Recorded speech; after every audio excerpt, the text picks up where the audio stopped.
ciqaab noocee ayuu marayaa qofka dayaca salaada? Qof walba oo dayaca salaada wuxuu ku marayaa adduunka.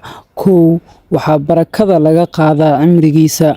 Labo, waxaa laga qaadaa wejigiisa nuurka lagu garto dadka saalixiinta ah. Saddex, shaqo kasta uu qabto laguma abaalmariyo ama ajar ku heli maayo. Afar, ducada lagama aqbalo. Shan, nasiib uma laha inuu ka mid noqdo dadka wanaagsan ee salaad kasta loo duceeyo.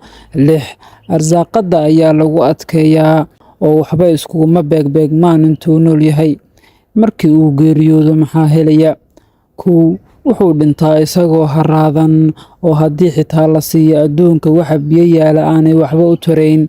Labo, wuxuu dhintaa isagoo gaajeysan. Saddex, wuxuu dhintaa habeen. Xilliga qabriga maxaa helaya qofka salaada dayaca? Wuxuu galayaa ciriiri qabriga ah ilaa ay isdhaafaan feerihiisa siduu qabrigu ciriiri ugu noqonayo darteed. Labo, waxaa lagu salidaa ama cunaya intuu qabriga ku jiro xayawaanka la yiraahdo maska. Saddex, wuxuu la kulmaa cadaabka. Xilligu Alle la kulmo waxaa imaanaya malag ka mid ah malaa'igta Alle, wuxuu sitaa silsilad, kadibna qofkaas intuu afka ka geliyo ayuu xagga dambe kaga saarayaa, sidaas buu naarta ku gelayaa. Allah inaga badbaadiye. Haddaba maxaa kula gudboon? Qof kasta ha tukado salaada intaan isaga lagu tukan oo aanu la kulmin wixii ciqaab ah ee loo diyaariyey.